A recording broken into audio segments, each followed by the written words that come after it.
Itara génération TikTok. Allez, on the track. Nouveauté on the beat.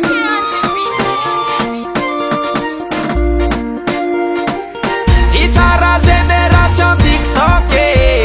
Simangala is photo pun foza mampanala. Sets my love sorats ma as big up. Ofata fitiki mitiki ale famanala.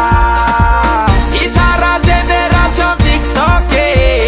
Simangala is photo pun foza mampanala.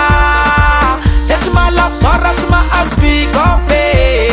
Ofata fitiki mitiki ale famanala. Na etsitian fora to kwinyane.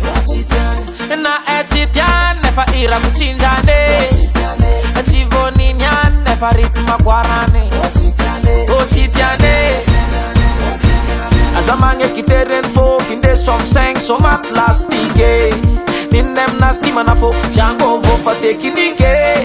Indes ngim fal, indes ngim bravo, indes ngim chik chike. Yaku maita no satise. Itara génération TikTok. Simangala is photo pun foza mampanala.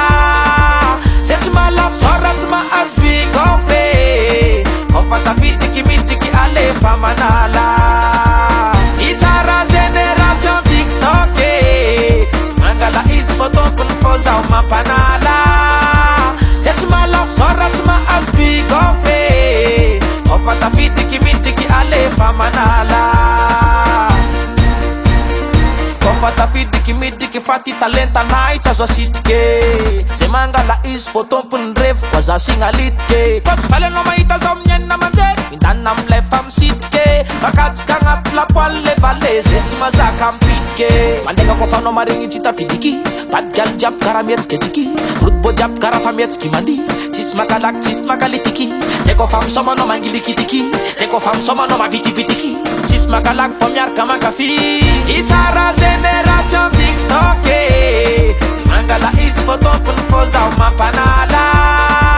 Sets my love sorats ma as big up.